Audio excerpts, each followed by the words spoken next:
All right, let's get right to it. It's February 4th, 2026, and you can just feel the pressure building in the market.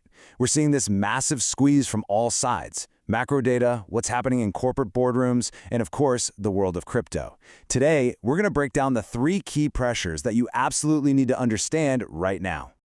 So, you have to ask yourself, what is actually driving all this volatility? I mean, what's really going on under the hood? Our analysis shows that it's not just one thing. It's 3 distinct, really powerful forces creating this incredibly complex environment we're all navigating. And here they are, the big 3. First, you've got this deep macroeconomic uncertainty. Second, there's just wild volatility in the corporate and tech worlds. And third, a regulatory crackdown on crypto that is literally rewriting the rules of the game. So let's dive into each one. Okay, let's start with the big picture, the macro environment. The latest data is telling us the U.S. economy is basically in a holding pattern, just kind of stuck in limbo. And the clearest signal we're getting, it's coming straight from the job market. You know, today's ADP Employment Report just nailed it with this one phrase. We are in a no hire, no fire market. Think about what that means. Employers have basically hit the pause button. They aren't confident enough to go on a hiring spree, but they're not pessimistic enough to start big layoffs either. Everybody is just waiting. Now, for any investor, this is what really matters. This wait-and-see vibe in the job market. It sends a super confusing signal to the Federal Reserve. So what do? Does this stability mean the economy is strong enough for another rate hike to crush inflation? Or is this stagnation a warning sign of weakness, telling them to back off? Seriously, all eyes are on the Fed because their next move could tip the scales either way. And that uncertainty we're seeing in the macro picture isn't happening in a vacuum. Nope, it's having a huge, dramatic impact on our second pressure point, the world of big tech and major corporations.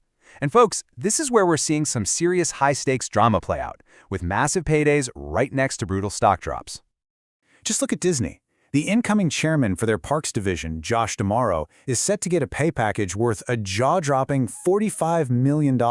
In a time when everyone's feeling uncertain, that's a huge signal of confidence. It tells you they're willing to pay whatever it takes to lock down top leadership. But then you look at the other side of that coin and you see a company like Figma. I mean, this design software firm used to be a Wall Street darling, and now it's in a punishing free fall.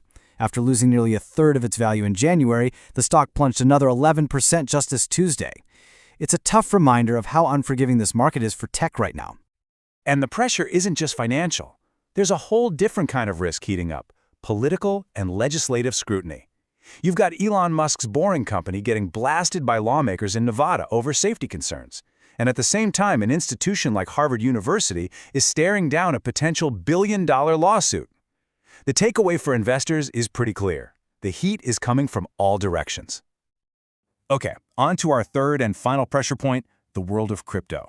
And listen, if you thought the tech sector was feeling the heat, the regulatory storm that's hitting digital assets is a whole different ballgame. The walls are closing in, and they're closing in fast. I mean, just look at this. This is not a random collection of events. This is a coordinated campaign. At the state level, you've got Nevada suing Coinbase and slapping Polymarket with a restraining order. Then at the federal level, the Treasury is probing exchanges and the government is actively seizing assets.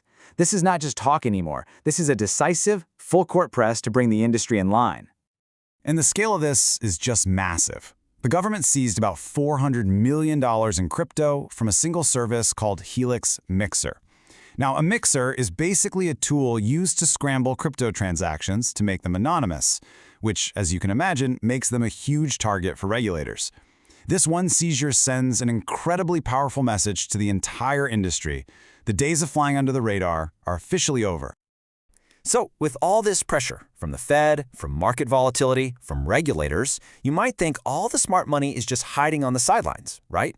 Well, that's not the whole story. Let's follow the money, because it's still finding a home even in this super challenging market. You know, in all this turbulence, a really clear theme is starting to emerge. Investors are getting back to basics. They're sidestepping the hype and putting their capital into businesses that are building the essential, foundational infrastructure of this new economy. It's like investing in the plumbing instead of the fancy gold-plated faucets. So let's look at a couple of bright spots. Take TRM Labs. In an environment where every crypto company is worried about regulators, what do? They sell blockchain intelligence to help track transactions and ensure compliance. They just raised $70 million, which makes them a unicorn. They are literally selling certainty in an uncertain market. Or look at Opera. Its stock jumped because it's adding the Tether stablecoin to its wallet. This gives users in emerging markets a vital on-ramp to the financial system. It's not flashy, but it's fundamental utility. So, what's the bottom line here? What's the big takeaway? Look, while the market is definitely facing some serious headwinds, there are clear pockets of opportunity. The companies that aren't just surviving, but actually thriving, are the ones providing the essential tools and services that this digital economy needs to function. Things like compliance, security, and basic financial access. So we've mapped out the pressure points coming from the macroeconomy, from Silicon Valley, and from Washington. But in a market this interconnected, these forces rarely stay in their own lane. And that leaves us with the critical, forward-looking question, where do all these pressures finally converge, and what's the next big flashpoint that's going to catch investors by surprise?